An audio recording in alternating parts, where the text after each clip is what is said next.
सबको रो तो देख ठाकुर जी आए। ठाकुर जी आके क्यों रो रहे हो आप लोग? बोले लाला तू मथुरा जा रहा है, कंस के पास जा रहा है। भगवान बोले 3 दिन के काजी तो जा रहा हूं, कल जाऊंगा परसों रुकूंगा, बाकी अगले दिन तो आ जाऊंगा मैं, और कल जाऊंगा परसों ही आ जाऊंगा, 2 दिन में ही आ जाऊंगा मैं तो। सब ब्रजवासी बोले लाला हम तेरे बिना एक क्षण ना रहे, आज तक जब से तेरा जन्म भयो है ऐसा कोई वृंदावन ब्रजवासी नहीं जिसने ठाकुर जी को नित्य निहारा ना हो। बोले लाला जे 2 दिन हम कैसे रहेंगे? ठाकुर जी थोड़े रूठ गए, बोले दुनिया के बालक घूमे जामे, मोह तो ऐसा लगे तुम सबरे मुंह को घर में ही बुढ़ो कर लोगे या ब्रज से बाहर ही ना जान दोगे। अरे मैं तो बालक हूं, मेरा तो मन करे बाहर जावे को, मेरा तो मन करे घूमने को, अरे कह दे ना परसों आ जाऊंगा, अब रोका ही को रहे हो। ठाकुर जी उदास है कि बैठ गए। तो सब ब्रजवासी बोले लाला की बात तो सही है। अरे भैया बालकन को मन करे घूमने को, लाला को मन हेरो होगो। सब ब्रजवासी के बोले लाला तू ऐसे उदास मत हो, तू चलो जा, लेकिन सुन आ जाएगा ना और जल्दी आ जाइयो लाला, इतना समय मत लगाइयो। ठाकुर जी बोले मैं परसों आ जाऊंगा। और जब जब ठाकुर जी कहते हैं परसों आ जाऊंगा, नेत्र बंद कर लेते हैं, आंसू निकलने लगते हैं ठाकुर जी के। ब्रजवासी ठाकुर जी तो इसलिए नेत्र बंद करते हैं कि मैं कैसे बताऊं कि अब मैं आऊंगा नहीं।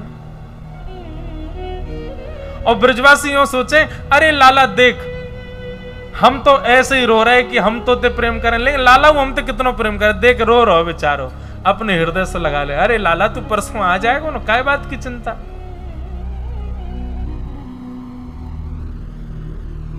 रात में यशोदा मैया के भुजा को तकिया बना करके ठाकुर जी यशोदा मैया के हृदय से लिपट करके सो रहे हैं।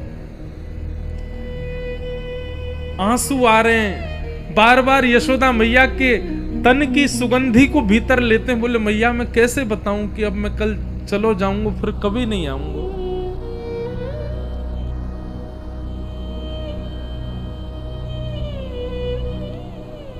अंक में भर के यशोदा मैया लाला को सुला रही हैं और बार बार यशोदा मैया सूर्य नारायण को स्मरण करके कह रही हैं हे सूर्य नारायण। बोल नहीं रही है कि लाला संग में मनी मन विचार कर रही है हे सूर्य नारायण कल तुम उदय मत हुई हो, क्योंकि मेरो प्राण प्रिय कन्हैया 2 दिना के काजों मुझसे दूर जा रहा है। ठाकुर जी अपने आप को रोक नहीं पा रहे हैं कि मैया तो यूं सोच रही है कि मैं 2 दिना के काजे जा रहा हूं और वाकई काजे सूर्य नारायण से प्रार्थना कर रही है कि प्रकट मत हुई हो, कहीं लाला चलो नहीं जाए। मैं कैसे जाऊं व्रत छोड़ करके।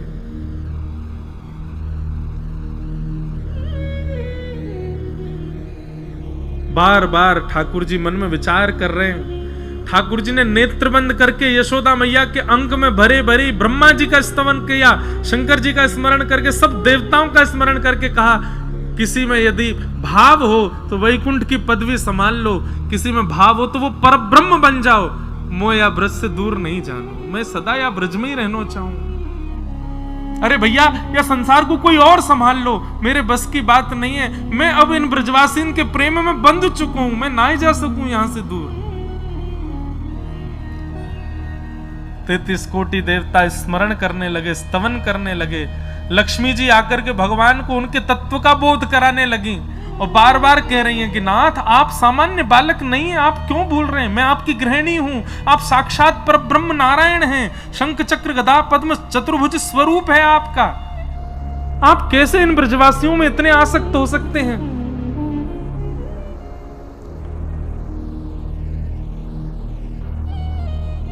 पर ठाकुर जी स्वयं को रोक नहीं पा रहे। प्रातःकाल सूर्य उदय हुआ, बाल कृष्ण प्रभु उठ गए। आज पूरे ब्रजमंडल में एक अलग ही शांति, कोई पक्षी चहक नहीं रहे हैं, गैया अपना चारा नहीं चबा रही हैं, सब ब्रजवासी कोई रात्रि गए नहीं, सब नंद भवन के द्वार पर ही बैठे हैं और सब एक टक बस द्वार की ओर देख रहे हैं। लाला 2 दिना के काजे हमसे दूर जा रहे हैं।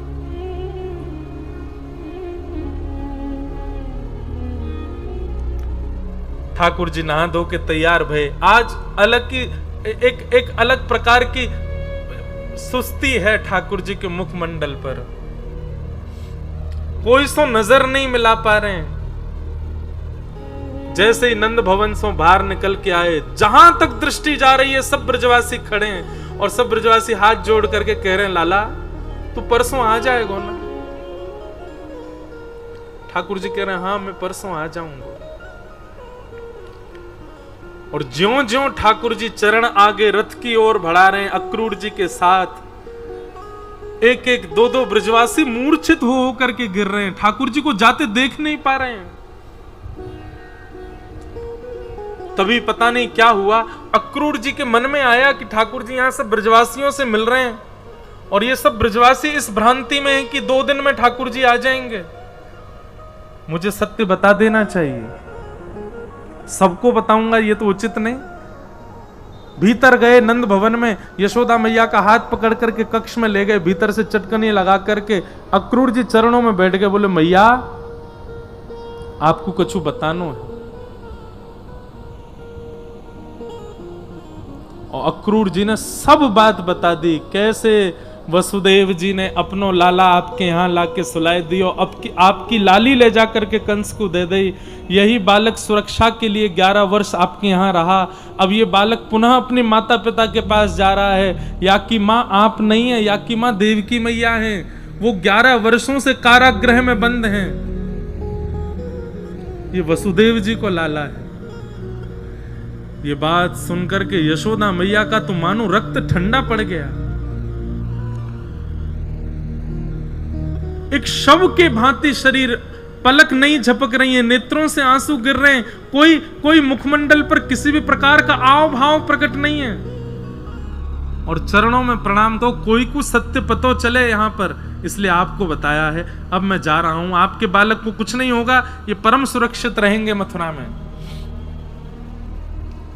और ठाकुर जी को रथ में ठाकुर जी को नहीं पता कि अक्रूर जी ने मैया को सब बता दिया है। जैसे ही रथ आगे बढ़ने लगा, रथ के चाल बढ़ने लगी, सब ब्रजवासी आर्तनाद करने लगे, रुदन करने लगे, श्याम सुंदर कह करके रोने लगे। यशोदा मैया को चेतना आई, मेरो लाला जा रो है, हमेशा के काज मुझसे दूर जा रो, एक बार जाके मिल तो लूं वासों। सब ब्रजवासियों को बीच से यशोदा मैया दौड़ करके, अरे लाला रुक जा, अरे कन्हैया रुक जा, अरे श्याम सुंदर रुक जा। यशोदा मैया को आते देख ठाकुर जी चलते हुए रथ में से कूद गए और दौड़ करके जाके यशोदा मैया के अंग से लिपट गए। यशोदा मैया ने एक एक अंग का स्पर्श किया, माथो, आंख, नाक, गाल, होठ, थोड़ी, एक एक अंग को मानो स्पर्श करके वाको भाव अपने हाथन में ले रही हैं। जैसे कोई नेत्रहीन व्यक्ति किसी के स्पर्श का सुख लेता है, ऐसे यशोदा मैया एक एक अंग के स्पर्श का सुख ले रही हैं। और अंत में ठाकुर जी के चरण छूते छूते मानो जैसे दंडवत कर रही हूं। ठाकुर जी लेट गए नीचे, बोले मैया जी कहा कर रही है तू? यशोदा मैया रुदन करते हुए बोली, लाला तेरी स्मृति अपने हाथन में ले रही हूं, क्योंकि अब या के बाद तो तू मुझको छुवे को कभी मिलेगो नहीं, मुझको सब पता चल गया, तू मेरो लाला नहीं है, तू तो देवकी को लाला है। मुझको अक्रूर ने आके सब बताई दियो। लाला ठाकुर जी को जैसे ये बात पता चली स्तब्ध हो गए, नाथ की मैया को क्यों बताया किसी ने? यशोदा मैया बोली, लाला मैं तो को रोकूंगी नहीं, लेकिन तो सो 2 वचन चाहूं। कहा, बोले पहलो वचन कि तू कभी मेरी शिकायत मत करियो देवकी सो, कि माखन खावे के पीछे मुंह को बांध दियो, मटकी फोड़वे के पीछे मेरे पीछे छड़ी लेके यशोदा भागी, ये सब बात कभी देवकी को मत बताइयो। और दूसरा वचन, तू जीवन भर देवकी की सेवा करियो, वाकई नेत्रन से कभी दूर मत जाइयो, क्योंकि मैं तो सह लूंगी लेकिन देवकी ना सह पाएगी तू दूर गयो तो। दूसरा वचन ये चाहिए, लाला तू जीवन भर देवकी के संग रही हो, पर काऊ दिना यदि तो को खबर मिले कि वृंदावन में यशोदा मैया अब मरणासन अवस्था में है, मृत्यु को प्राप्त होने वाली है, बस वह समय मेरे पास आ जाइयो लाला, मैं प्रतीक्षा करूंगी, अपने प्राणन को रोक के रखूंगी। जब तू सामने आ जाएगा तो को देख लूंगी, तेरे हाथन को स्पर्श कर लूंगी, तब प्राण निकालूंगी। बस मेरे अंतिम समय में मेरे सामने आ जाइयो लाला। ठाकुर जी बहुत रोए, मैया को हृदय से लगा लिया, बोले मैया मैं जीवन भर तेरो ही सुत कहाऊंगो ना लाला। तू बचपन में खूब कहतो कि मैया तू नाराज है जावे, मैं तो नंद बाबा को लाला हूं, तेरो ना हूं, वास में भी मुंह को व्याकुलता है जाए, पर आज अक्रूर ने आके बताई कि तू देवकी को लाला है। मैं पता ना क्यों जीवित हूं अभी तक लाला, ये निश्चित ही मेरे अंदर मातृभाव की कमी होगी, नहीं तो मेरे प्राण निकल जाने चाहिए। जा लाला सदा प्रसन्न रहियो, खूब राज करियो, तेरो ब्याह होएगो, खूब बढ़िया बहू आवेगी, बस या मैया को कभी भूलियो मत, अंतिम समय में मेरे पास आ जाइयो, और इन ब्रजवासीन को मैं देख लूंगी, इन सबन की चिंता मत कर, तू आगे जा अपनी मैया और अपने पिताजी के संग आगे को खूब सुंदर जीवन जियो, मेरो खूब आशीर्वाद। और ऐसा कह के यशोदा मैया वहीं मूर्छित हो गई।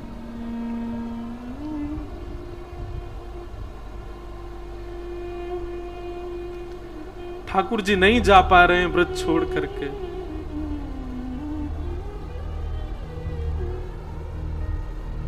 नंद बाबा आकर के लाल जी को संभाल रहे हैं, बोले लाला चल विलंब है रो है। सब ब्रजवासियों ने आकर के यशोदा मैया को उठाया, ठाकुर जी रथ में बैठ गए और मथुरा को प्रस्थान करने लगे।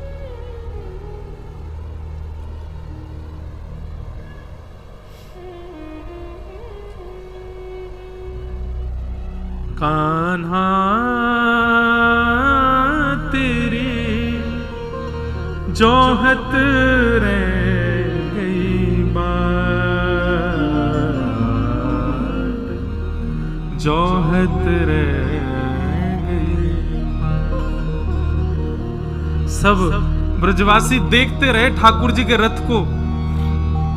अब लाला वापस आ जाएगो, जे हम हमसे दूर जा ही ना पावेगो, नेक दूर रथ जाएगो, सोई कूद के आ जाएगो, पर ठाकुर जी नहीं आए।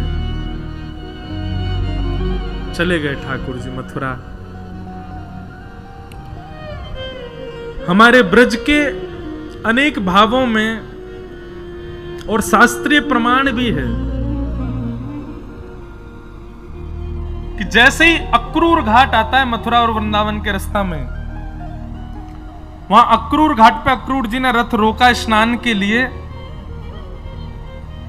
उतने में ही ठाकुर जी ने 2 रूप धारण कर लिए। और 2 रूप कैसे धारण किए? एक ठाकुर जी का ऐश्वर्य रूप है, जो जगत नियंता जगदाधार पर ब्रह्म, जो राक्षसों को मारते हैं, सबके ऊपर निर्देश करते हैं, वो ऐश्वर्य रूप धारण किया। और एक ठाकुर जी ने प्रेम स्वरूप धारण किया, जो यशोदा मैया के हृदय के लाल जी हैं, जो गोपीन के लाल जी हैं, जो किशोरी जी के लाल जी हैं। ये 2 रूप धारण किए, एक ऐश्वर्य रूप है और एक प्रेम स्वरूप है। तो प्रेम स्वरूप श्री कृष्ण तो वापस वृंदावन ही चले गए, ऐश्वर्य कृष्ण जो हैं वो आगे की लीला में जा रहे हैं।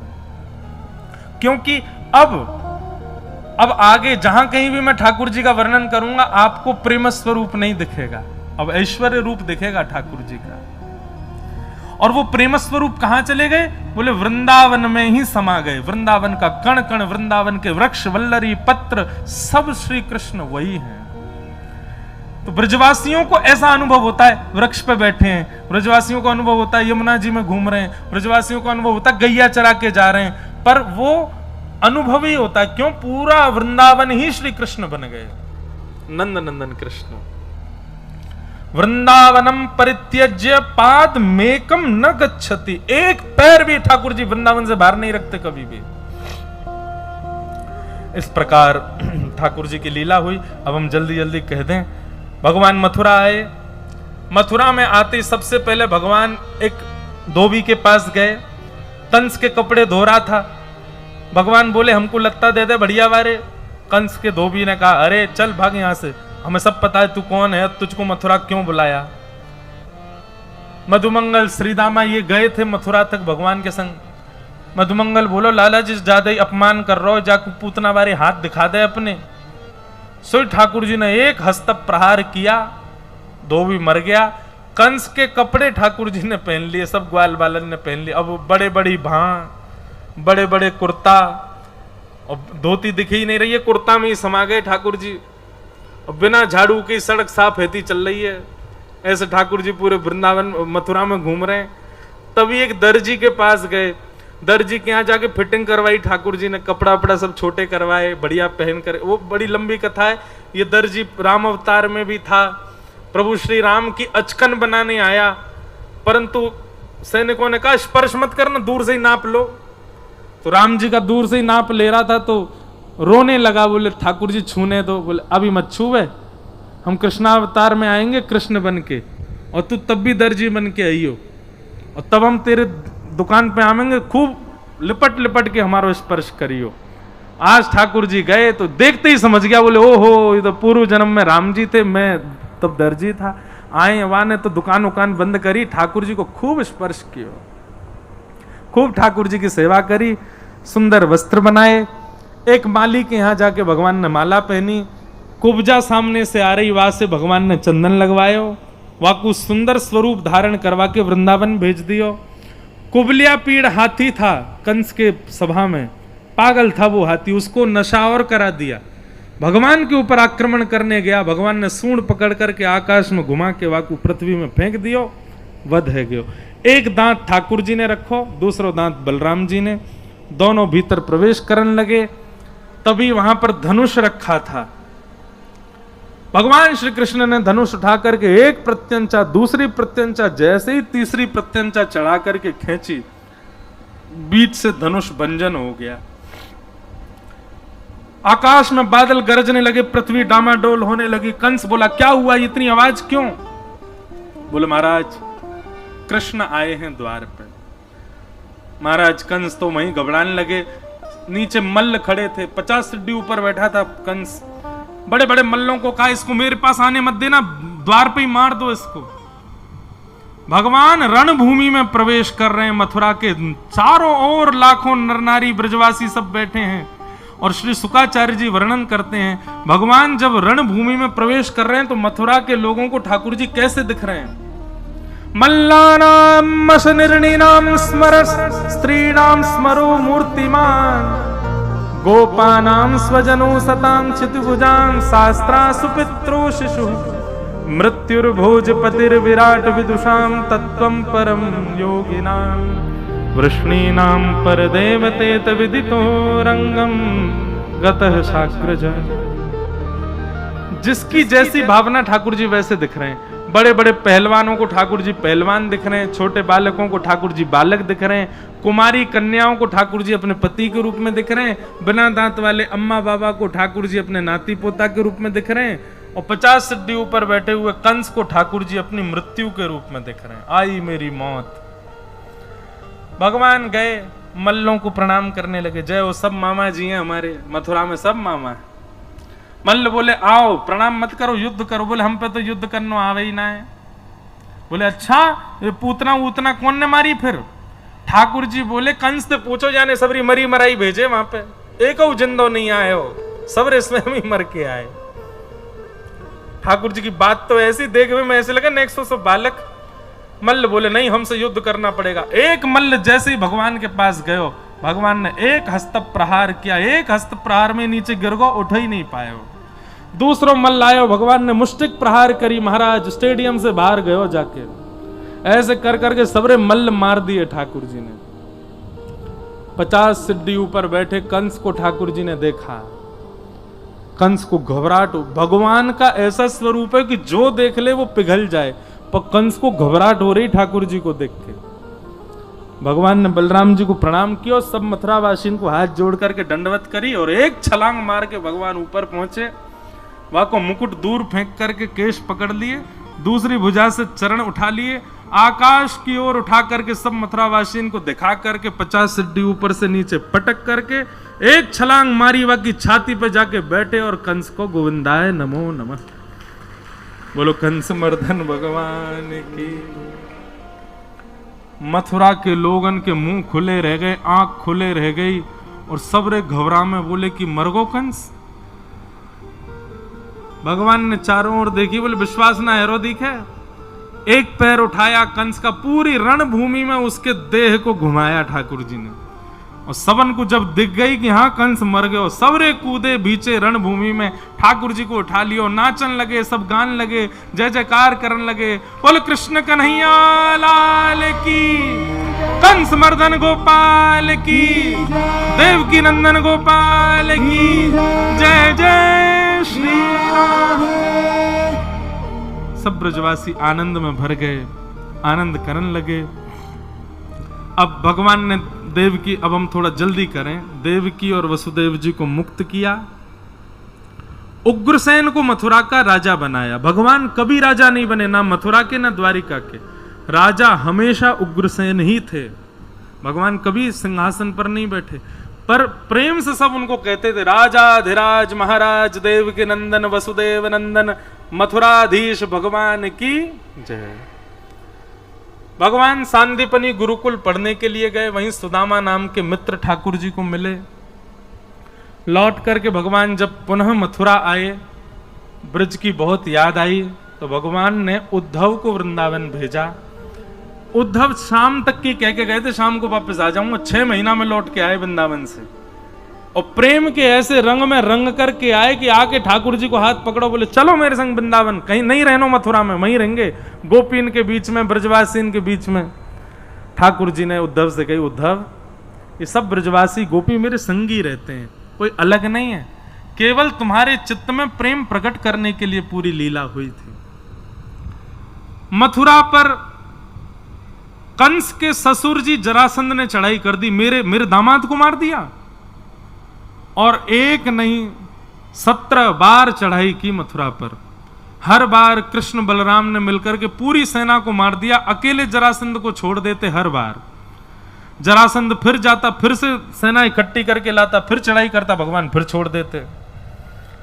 अब की बार जरासंध ब्राह्मणों की सेना लेकर के आया, या ब्राह्मणों को अनुष्ठान पर बैठा करके आया, तो ब्राह्मणों के हित के लिए भगवान ने मन में विचार किया, बोले कि भैया ब्राह्मणन को कहीं श्रम नहीं है जाए, सो ठाकुर जी रणभूमि में युद्ध करते करते बलराम जी का हाथ पकड़ करके रणभूमि से भाज गए।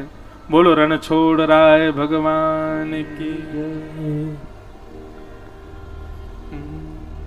विप्रधेनु संतन के कारण रण छोड़ो ब्रजनाथ, विप्रधेनु संतन के कारण रण छोड़ो ब्रजनाथ। गोमती तट द्वारवती पधारे, गोमती तट द्वारवती पधारे, कहलाए द्वारिका नाथ। वृंदावन प्यारो वृंदावन, वृंदावन प्यारो वृंदावन। जिस प्रकार ये सप्तनिधियों का पद है ना, ऐसी हमारी कहीं धाम में कथा होती है तो एक पंक्ति हम वहां की भी जोड़ देते हैं इसमें। तो द्वारिका की पंक्ति ये है, विप्रधेनु संतन के कारण, मतलब गौ ब्राह्मण और संतों के लिए रण छोड़ो ब्रजनाथ। रण छोड़ करके ठाकुर जी भागे। कहां गए? गोमती तट, गोमती के तट। और द्वारिका का असली नाम है द्वारावती। क्या नाम है? गोमती तट द्वारवती पधारे, कहलाए द्वारिका नाथ। वृंदावन प्यारो वृंदावन। ठाकुर जी द्वारिका पहुंचे हैं और द्वारिका में जाकर के सबसे पहले तो भैया, बड़े भैया बलराम जी को ब्याह भयो। भीष्मक राजा की कन्या के साथ बलराम जी का ब्याह रेवत राजा की कन्या की रेवती के साथ में हुआ और भगवान कृष्ण के विवाह का प्रसंग प्रारंभ हुआ। सब सोचने लगे कहां होएगा, कैसे होगा। बहुत सुंदर प्रसंग है भगवान के विवाह का, पर अवकाश नहीं है ज्यादा। पर हम कल यहीं से कथा सुनाएंगे ठाकुर जी के विवाह का प्रसंग कैसा था, कैसे रुक्मणी जी से विवाह हुआ, बहुत अच्छी कथा है। पर अभी बस इतना सुन लो कि भीष्मक राजा की पुत्री हैं रुक्मणी, और रुक्मणी जी ने संतों के मुख से बड़ी प्रशंसा सुनी, ठाकुर जी की खूब कथा सुनी, और कथा सुनकर के रुक्मणी जी ने उनको अपने पति के रूप में वर्ण कर लिया। रुक्मणी जी ने पत्र लिखा, और पत्र लिख करके ठाकुर जी को अपने हृदय की सब बात बता दी। श्रुत्वा गुणान भुवन सुंदर शृण्वतां ते निर्विश्य कर्ण विवरैर्हर तुंगतापम रूपम दृशां दृशिमताम अखिलार्थलाभम त्वय्यच्युता विशति चित्रम पत्रपम में। रुक्मणी जी ने भगवान को पत्र लिख करके बताया कि मैंने आपके रूप और गुणों को सुना, जब से सुना तब से आपका वर्ण कर लिया है, तब से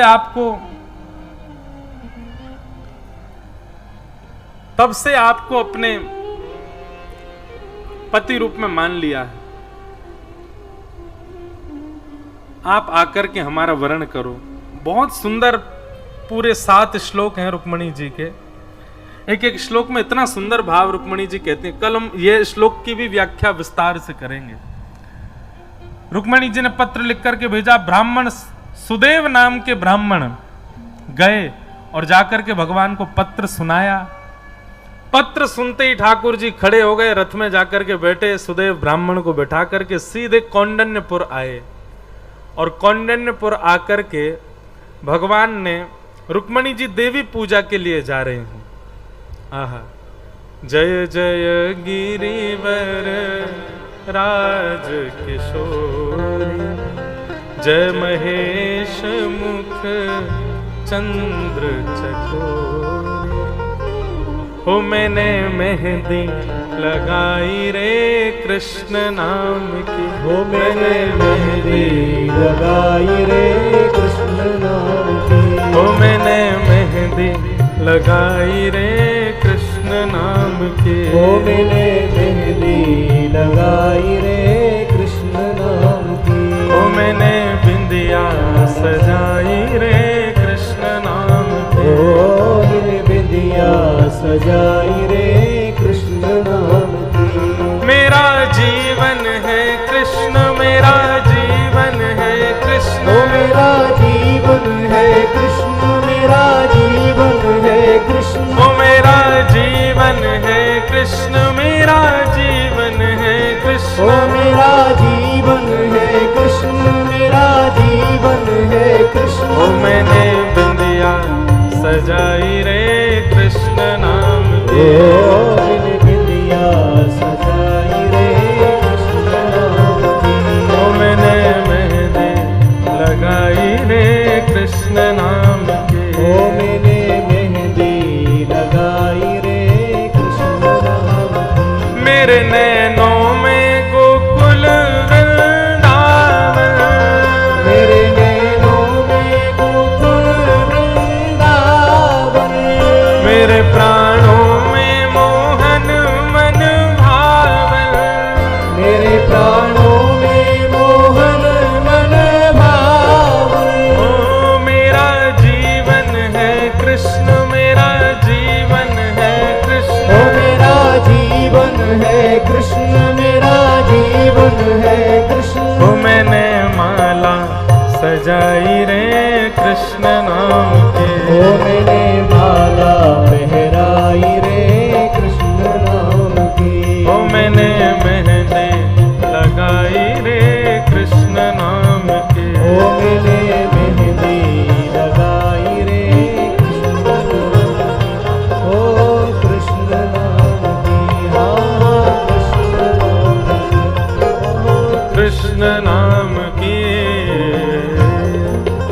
रुक्मणी जी देवी पूजा के लिए जा रही थी। पत्र में रुक्मणी जी ने पहले ही लिख दिया था कि परसों हमारा विवाह है, कल हम रुक्मणी देवी पूजन के लिए जाएंगी, आप कल ही आकर के हमारा वर्ण कीजिए। तो भगवान एक ही दिना में द्वारिका से कौंडिन्यपुर आ गए, और जैसे ही रुक्मणी जी देवी पूजा के लिए गईं, भगवान वहीं उपस्थित हो गए।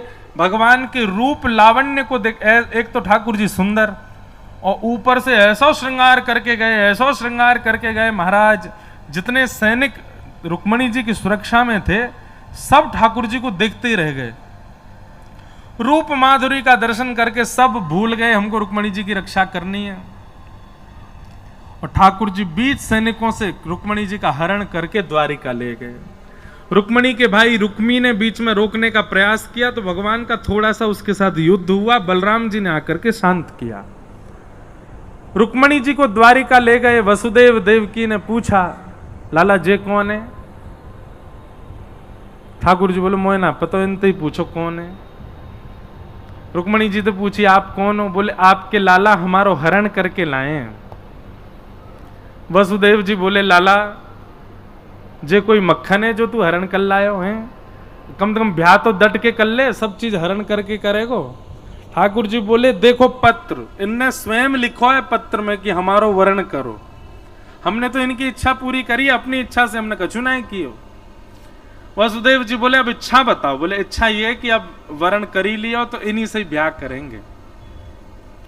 तो वसुदेव जी बोले, ऐसे ब्याह ना होगा, लाली वापस जाएगी कौंडिन्यपुर, बढ़िया सजावट होगी, बारात लेके हम जाएंगे और ब्याह करके तब लाली को लाएंगे।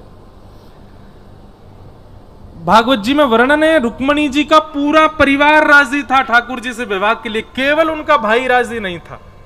क्यों? क्योंकि रुक्मणी जी के भाई रुक्मी के सखा है शिशुपाल, और शिशुपाल का घनिष्ठ सखा है मथुरा पर जिसने चढ़ाई की, कंस का ससुर जरासंध। तो जरासंध भगवान को अपना शत्रु मानता है। इस नाते से मेरे सखा के शत्रु हैं कृष्ण, इस नाते से रुक्मी भगवान को शत्रु मानता था। और शिशुपाल जो है रुक्मी का सखा शिशुपाल, ये भगवान की बुआ का बेटा है। इससे रुक्मणी जी का विवाह पक्का हो गया था। पर भगवान पहले ही हरण करके ले गए तो वो वैसे ही बहुत गुस्सा में बैठा था। ठाकुर जी से बड़ी शत्रुता मान ली उसने। लेकिन घर के लोगों ने कहा, एक व्यक्ति के नाराज होने से ब्याह नहीं रुकेगा, ब्याह तो होगा। और महाराज पूरे कौंडिन्यपुर को सजाया गया।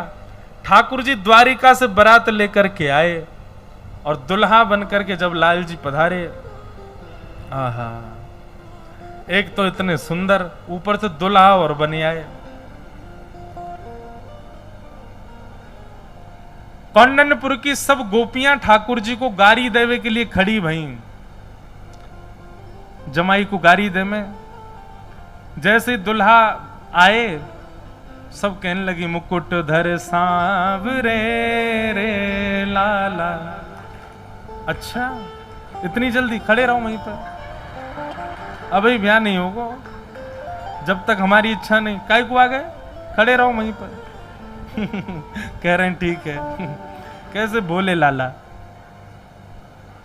रुक्मणी जी क्या प्रतीक्षा कर रही है? ये देखो, ये आनंद है अपनों। छोटी छोटी दो लाली कृष्ण रुक्मणी बनी है। जैसे ही ठाकुर जी आए तो सब गारी देने लगी।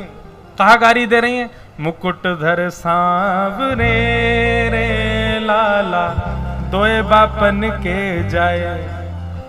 ओहो, इनके दो दो पापा जी हैं। एक द्वारिका में बसे रे लाला, दूजे गोकुल राय, मुकुट धर सांवरे रे लाला, दोए बापन के जाए। महाराज जैसे ही गारी देने लगी, ठाकुर जी अब तक तो नीची नजर करके बैठे। जैसे ही ठाकुर जी ने कटाक्ष ऊपर करके उन गोपीन को देखो जो गारी दे रही, सबरी इनकी जीभ कट गई, दांतन के नीचे आ गई ठाकुर जी को रूप देखते ही। और ठाकुर जी को गारी देनो भूल गई सबरी, भीष्मक राजा को गारी देने लगी, रुक्मणी जी के पिताजी को गारी देने lगी। ऐसी ठाकुर जी की अद्भुत छटा। सब लोग नाच रहे हैं, गा रहे हैं, सब लोग सांवरिया बोलियो मेरे पीछे हैं। हो मोहे प्यारो लागे सांवरिया। अच्छा देखो, ऐसी बारात देखी आपने? अकेलो दुल्हा है और एक भिंडला सखी संग में। भाव से दोनों भुजा उठा के गाओ, सांवरिया बोलियो।